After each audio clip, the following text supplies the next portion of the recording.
Assalamualaikum dan salam sejahtera semua. Apa khabar hari ini, sihat? Bagus. Hari ini cikgu sangat teruja kerana kita akan belajar sesuatu yang menarik iaitu peribahasa. Cikgu, apakah yang dimaksudkan dengan peribahasa? Peribahasa ialah ayat atau kelompok kata yang mempunyai susunan yang tetap dan mengandungi pengertian tertentu. Dalam peribahasa, terdapat beberapa pecahan iaitu simpulan bahasa, perumpamaan, bandingan semacam bidalan, pepatah dan kata-kata hikmah. Yang pertama ialah simpulan bahasa. Simpulan bahasa merupakan jenis peribahasa yang paling mudah dan ringkas. Biasanya simpulan bahasa terdiri daripada dua patah kata seperti ada hati, batu api, cepat tangan dan sebagainya. Yang kedua ialah perumpamaan. Perumpamaan pula merupakan jenis peribahasa yang maknanya tersirat di sebalik susunan. Kata-kata yang membentuk perumpamaan itu biasanya kata-kata bagai, ibarat, laksana, seperti dan umpama terkandung dalam perumpamaan.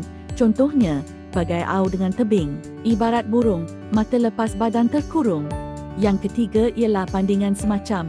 Bandingan semacam ialah sejenis peribahasa yang maknanya dinyatakan dengan amat jelas dan terus terang, secara membandingkan sesuatu dengan sesuatu yang lain. Contohnya, adil laksana hakim, baik seperti malaikat, angkuh seperti merak dan sebagainya. Seterusnya, bidalan.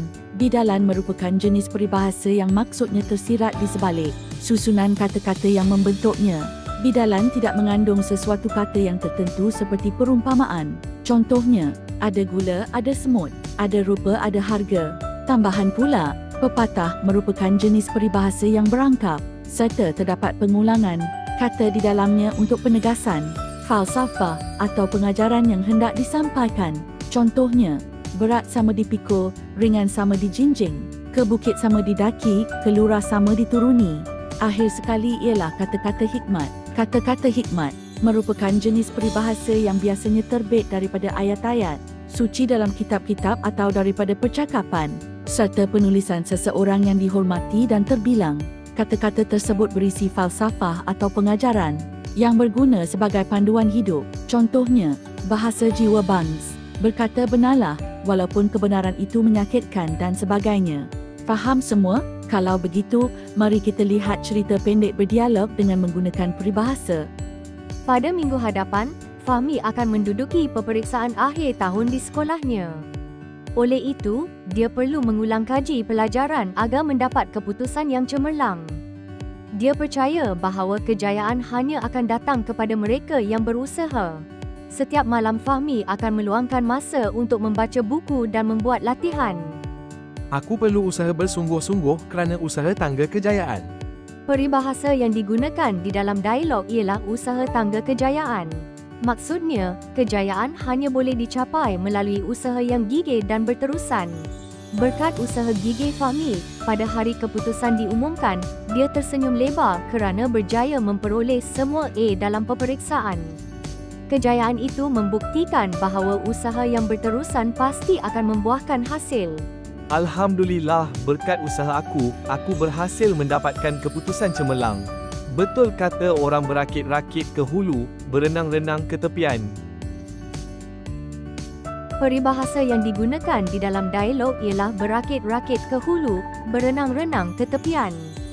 Maksudnya, untuk mendapat kesenangan, biar bersusah payah dahulu. Ibu Fahmi berasa bangga dengan Fahmi kerana anaknya memperoleh keputusan yang cemerlang dalam akademik.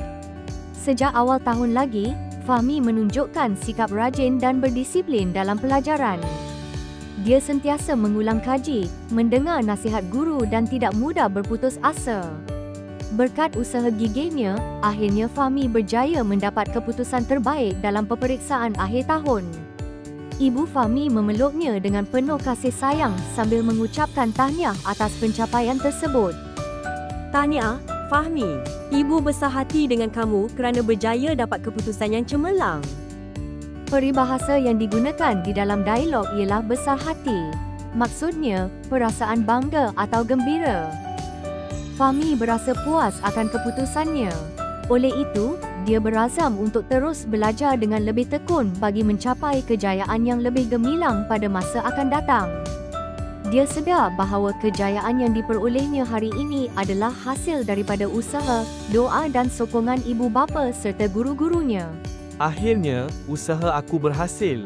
Memang benar, kalau tidak dipecahkan ruyung, manakan dapat sagunya. Peribahasa yang digunakan di dalam dialog ialah kalau tidak dipecahkan ruyung, manakan dapat sagunya. Maksudnya, seseorang tidak akan berjaya atau memperoleh sesuatu yang diinginkan tanpa usaha. Selesai sudah sesi pembelajaran kita pada hari ini. Jadi, sila kongsikan satu peribahasa yang anda tahu di ruangan komen berserta maksudnya. Terima kasih semua.